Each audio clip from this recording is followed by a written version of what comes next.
नमस्कार, आप देख रहे हैं आर्या न्यूज। मैं हूं रविशेखर। बुलेटिन की शुरुआत करते हैं कुछ अहम खबरों के साथ। मध्य प्रदेश के नए मुख्यमंत्री मोहन यादव भोपाल में आयोजित हुए शपथ ग्रहण कार्यक्रम के बाद सीधे महाकाल की शरण में पहुंचे, जहां उन्होंने बाबा महाकाल का महामृत्युंजय मंत्र से जलाभिषेक किया। गर्भगृह में हुई इस पूजा अर्चना के दौरान मुख्यमंत्री मोहन यादव बाबा महाकाल की भक्ति में लीन दिखाई दिए। वो लगातार ओम नमः शिवाय और अन्य मंत्रों का जाप कर रहे थे। दर्शन के बाद मुख्यमंत्री ने कहा कि शपथ ग्रहण करने के बाद सीधे महाकाल के दरबार में आया हूं। मैं यहां से विधायक भी हूं। स्वाभाविक सी बात है कि हम सबकी इच्छा रहती है कि जब हमें किसी भी नए काम का दायित्व मिलता है तो बाबा महाकाल के दर्शन कर आशीर्वाद लेना चाहिए।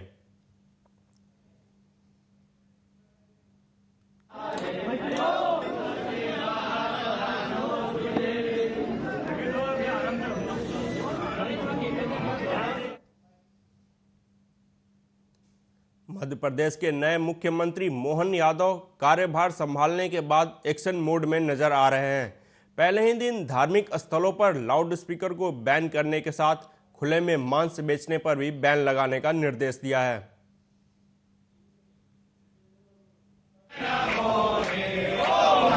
सबके लिए हित में भी रहेंगे। कुछ उल्लास के और अच्छे भी निर्णय हुए हैं, जैसे फूड सेफ्टी नियम लागू होने के बाद खुले में मांस या अंडे की दुकान चलाना, ये भारत सरकार ने भी इसमें दिशा निर्देश जारी।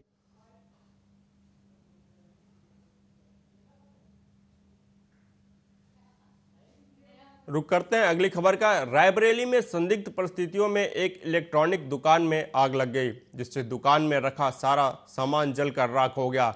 मामला जगतपुर कोतवाली क्षेत्र के जिगना चौराहे का है, जहां शुभम इलेक्ट्रॉनिक्स नाम के दुकान में बीती रात संदिग्ध परिस्थितियों में शॉर्ट सर्किट से दुकान में आग लग गई।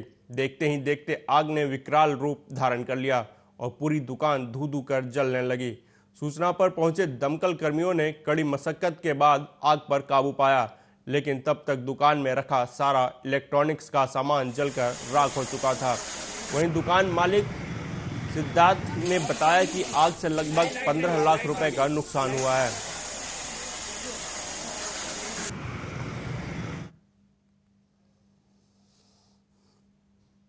लखीमपुर के चिल्ड्रंस एकेडमी के इंटर के छात्र की फिजिकल टेस्ट के दौरान ग्राउंड के चक्कर लगाते समय गिरने से बेहोश हो गया था, जिसके बाद स्कूल में ही बच्चे की मौत हो गई। परिजनों ने स्कूल प्रशासन पर गंभीर आरोप लगाते हुए कहा कि स्कूल प्रबंधन की लापरवाही के चलते बच्चे की मौत हुई है। जी, स्कूल में पढ़ रहा था बच्चा हमारा। किस क्लास में? इंटर में जी। तो वहाँ पर सर जो दौड़ाया है, कर्रा के दौड़ाया है जी, ठीक। और उसके बाद में वो गिर गया है बच्चा। और उसके बाद में फिर से दोबारा फिर से दौड़ाया है सर जी। और उसके बाद में जब ज़्यादा मतलब बेहोशी की हालत में था जी, तो वहीं पे पड़ा रहा है जी, कम से कम 1-2 घंटा जी। उसके बाद में लेकर गए चंद्रानी हॉस्पिटल को। अलीगढ़ के कोतवाली थाने में दरोगा मनोज कुमार की सरकारी पिस्टल से चली गोली मामले में घायल हुई महिला इसरत जहां ने उपचार के दौरान दम तोड़ दिया। 6 दिनों से जिंदगी और मौत से जूझ रही इसरत आज जिंदगी की जंग हार गई। वहीं मामले में फरार चल रहे आरोपित दरोगा मनोज कुमार के विरुद्ध गैर जमानती वारंट लेने के साथ ही पुलिस ने 20,000 रुपये का इनाम घोषित किया है। इसके साथ ही मामले में थाने के हेड मोहरीर सुरदीप के विरुद्ध मुकदमा दर्ज कर उसे जेल भेज दिया गया है। बता दें कि पासपोर्ट वेरिफिकेशन के लिए 6 दिन पहले इसरत कोतवाली थाने गई थी। थाने के ऑफिस में मौजूद सब इंस्पेक्टर मनोज कुमार ने लापरवाही दिखाते हुए अपनी सरकारी पिस्टल से फायर कर दिया, जिससे गोली सीधे सामने खड़ी इसरत के सर में लग गई। आनन फानन में घायल हुई महिला को जेएन मेडिकल कॉलेज में इलाज के लिए भर्ती कराया गया, जहां डॉक्टरों की विशेष टीम उसका इलाज कर रही थी, लेकिन इसरत जहां ने आज दम तोड़ दिया।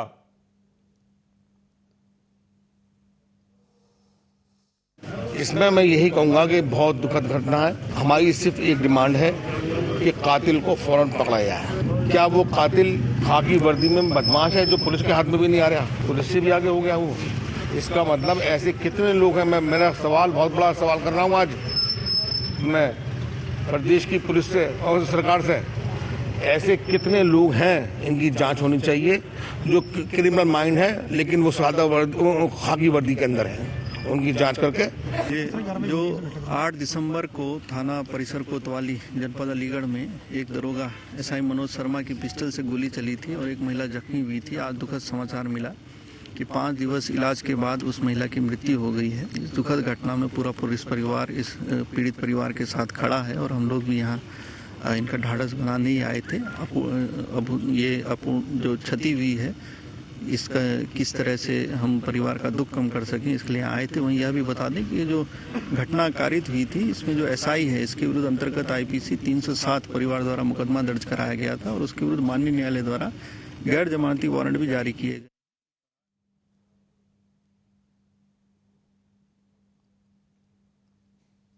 उधर यूपी के बुलंदशहर में मासूम बच्ची के साथ दुष्कर्म करके हत्या करने वाले आरोपी के साथ पुलिस की मुठभेड़ हो गई।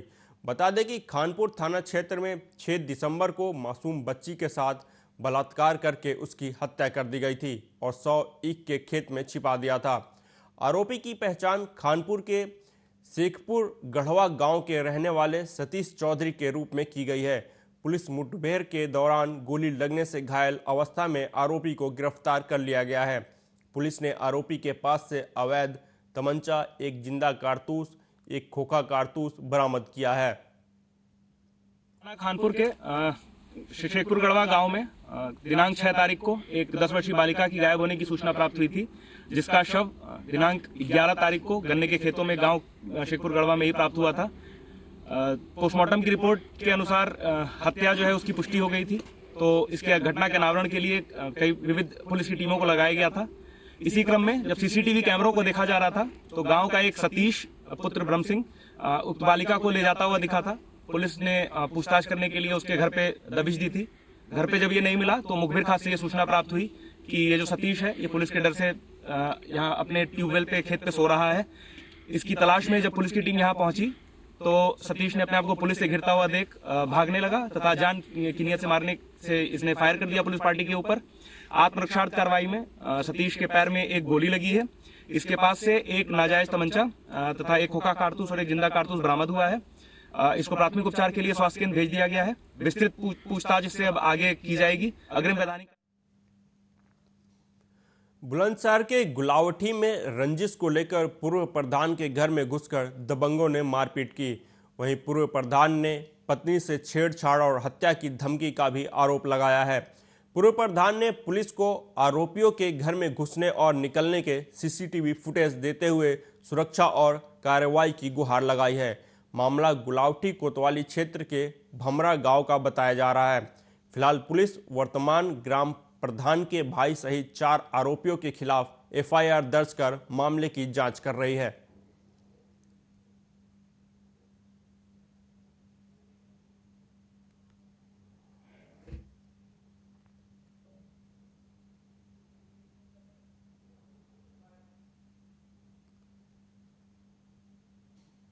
बुलंदशहर कोतवाली देहात क्षेत्र के गिनोरा शेख गांव के पास सड़क किनारे खेत में एक युवक का शव मिला। बताया जा रहा है कि हत्या कर युवक का शव खेत में फेंक दिया गया। युवक के सिर पर चोट के गहरे निशान भी बताए जा रहे हैं। पुलिस ने घटना स्थल को सील कर जांच शुरू कर दी है। मृतक के परिजनों ने हत्या का आरोप लगाते हुए थाने में तहरीर दी है। वहीं मृतक नरेश का आपराधिक रिकॉर्ड भी बताया जा रहा है। आधार पर जिन लोगों पर आशंका जताई जा रही है उन लोगों के लिए लगातार दबिश दी जा रही है और जल्दी इस घटना का अनावरण किया जाएगा। ये सूचना प्राप्त हुई कि कोतवाली देहात थाना क्षेत्र में आने वाले गांव गिनौरा शेख में एक अज्ञात व्यक्ति का शव पड़ा हुआ है। सूचना मिलते ही मौके पर तत्काल स्थानीय पुलिस टीम, फॉरेंसिक की टीम मौके पर पहुंची और उस व्यक्ति की शिनाख्त की, जिस व्यक्ति की शिनाख्त नरेश सन ऑफ। बुलंदशहर में चोर लाखों की नकदी से भरा बैग उड़ा ले गए। मामला खुर्जा नगर के पास पुरानी तहसील मार्ग का है, जहां बैंक में नकदी जमा कराने बाइक पर सवार होकर गए पीड़ित की बाइक की डिक्की से 5,75,000 रुपए की चोरी हो गई। वहीं घटना को अंजाम देकर साथी चोर फरार हो गया। चोरी की पूरी वारदात सीसीटीवी कैमरे में कैद हो गई। पीड़ित ने थाने पहुंचकर तहरीर देते हुए कार्रवाई की गुहार लगाई है। फिलहाल पुलिस सीसीटीवी फुटेज और तहरीर के आधार पर घटना की जांच में जुटी हुई है।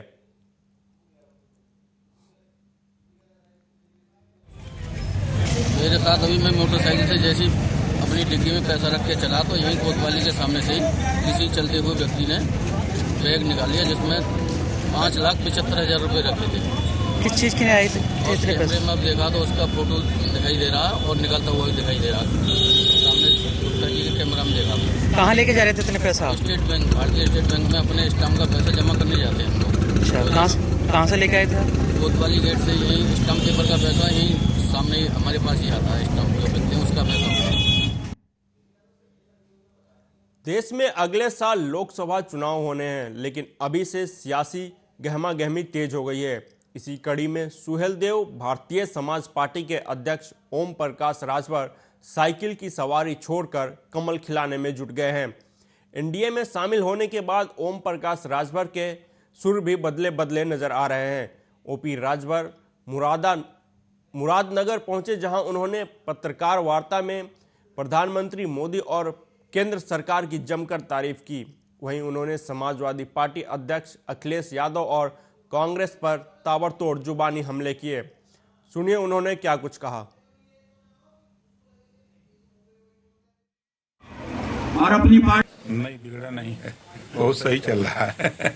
आपके हिसाब से बिगड़ा होगा, लेकिन बहुत सही चल रहा है। जब से हम एनडीए में आए हैं, अभी आपने देखा रिजल्ट। विपक्ष के लोग बात करते हैं पीडीए की, और एनडीए काम कर रहा है।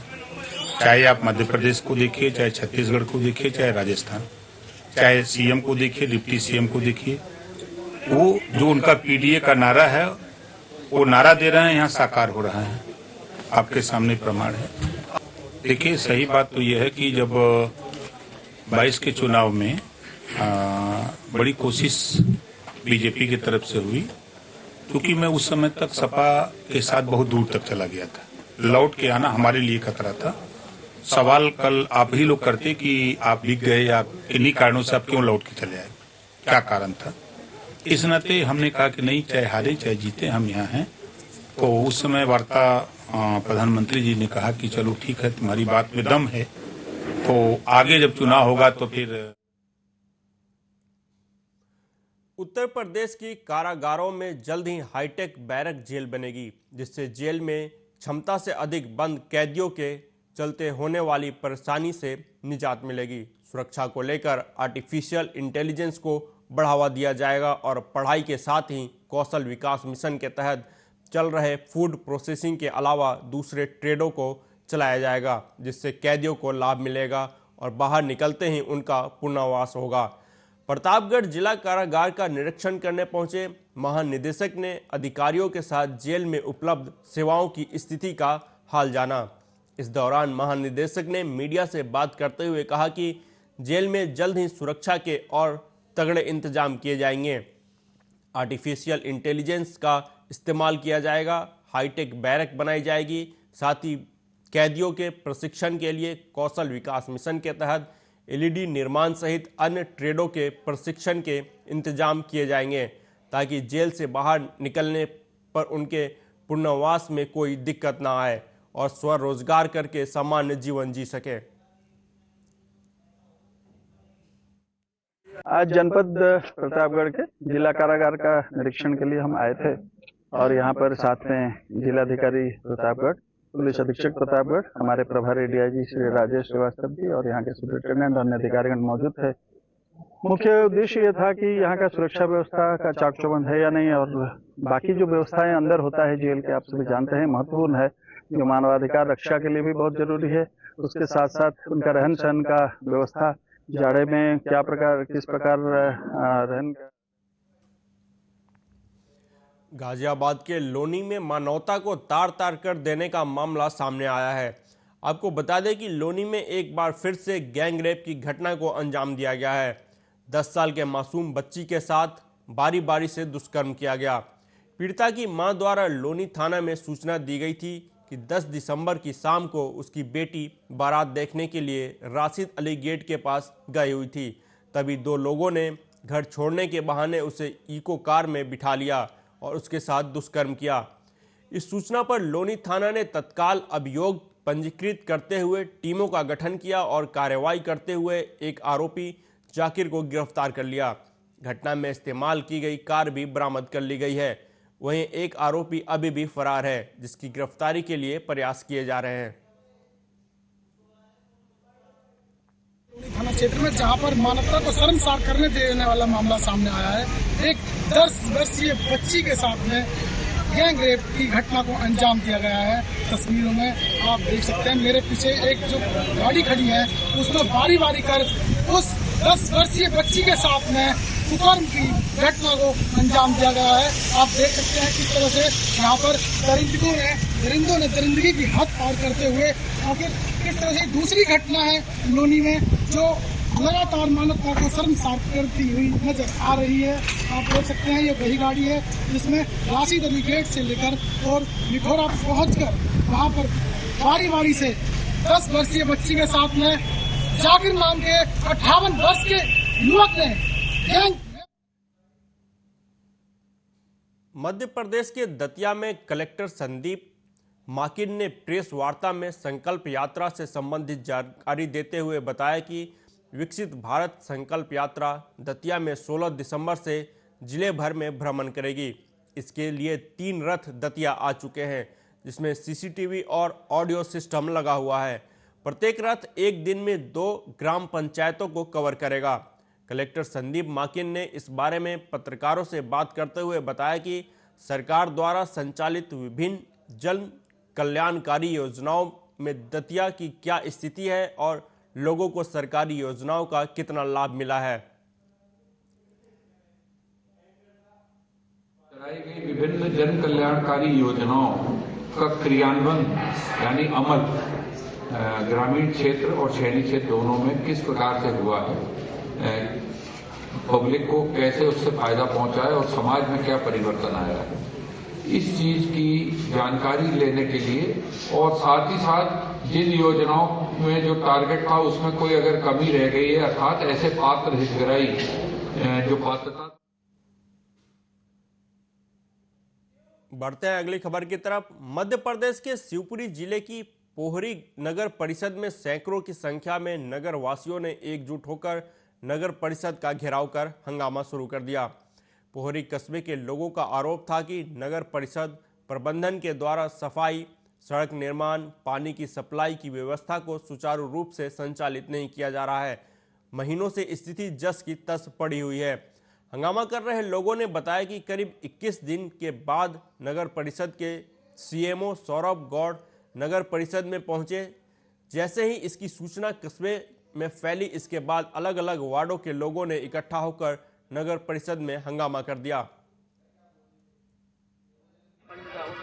ये नगर परिषद का घेराव इसलिए किया गया कि यहाँ 1.5 साल से जो अव्यवस्थाएं चल रही थी, जो फर्जी बिल पास कर रहे हैं, जमीनी हकीकत कुछ नहीं है। इनने आज तक किसी भी वार्ड में कोई भी समस्या का समाधान नहीं किया है। ना किसी वार्ड में सीसी डाली है, ना नल जल योजना है इनके पास, ना सफाई कार्य है, कुछ नहीं है इनके पास। इस कारण हेतु आज हम सब उग्र प्रदर्शन किया है, नगर परिषद का घेराव किया है। तो सीएमओ मिले हैं आपको? हाँ, आज पहली बार हमको सीएमओ साहब उपस्थित मिले। कितने दिनों? कोई रट्टा नहीं है भाई जान, ना पानी की समस्या, सब कोई ना बोल लगा, ना कचू लगा, ना नल आ रहा है, ना दर्जन से परेशान है, ना साफ सफाई हो रही है, ना साफ सफाई है, ना कुछ भी नहीं है, कोई सुनता नहीं है हमारी। तो सीएमओ साहब से अभी बात की, क्या कही थी इन्होंने? बात मैंने हो गई, आप सुन लेते हैं और चले जाते हैं, कोई हमारी सुनता नहीं है। मध्य प्रदेश के खंडवा जिले की कोतवाली पुलिस ने अवैध हथियारों के सप्लायरों को पकड़ने में बड़ी सफलता हासिल की है। दरअसल मुखबिर की सूचना पर की गई इस कार्रवाई में पुलिस ने राजस्थान से आकर बुहरानपुर के खकनार थाना क्षेत्र में अवैध हथियार खरीदकर उन्हें ऊंची कीमत पर राजस्थान में बेचने वाले 2 हथियार तस्करों को गिरफ्तार किया है। साथ ही इनके कब्जे से 7 अवैध पिस्टल सहित 10 जिंदा कारतूस भी पुलिस ने जब्त किए हैं। दोनों बदमाश राजस्थान के पुराने हिस्ट्री सीटर भी हैं। इनके साथ ही इनकी मदद करने वाले दलाल और हथियार बनाने वाले को भी पुलिस ने आरोपी बनाया है। हालांकि उनकी तलाश अभी जारी है। फिलहाल पुलिस गिरफ्तार किए गए दोनों आरोपियों का रिमांड लेकर उनसे आगे की पूछताछ करेगी, जिसमें बड़े खुलासे होने की उम्मीद है। मुखबिर से सूचना मिलने पर दो अपराधी देरराम और लक्ष्मण सिंह जो राजस्थान के रहने वाले हैं, इनको पुलिस द्वारा गिरफ्तार किया गया है। इनके पास से 7 पिस्टल और 10 जिंदा कारतूस बरामद हुए हैं। कोतवाली पुलिस ने प्रकरण दर्ज किया है और इनसे पूछताछ की है। ये आरोपी मूल रूप से राजस्थान के रहने वाले हैं और बुरहानपुर के श्रीधर नाम के व्यक्ति के माध्यम से रणवीर टिकलीकर से ये पिस्टल लेकर के राजस्थान में जा रहे थे। ये यहाँ से खरीद करके राजस्थान में बेचते हैं। फिलहाल इस बुलेटिन में मेरे साथ इतना ही। देश दुनिया की तमाम खबरों के लिए देखते रहिए आर्या न्यूज। नमस्कार।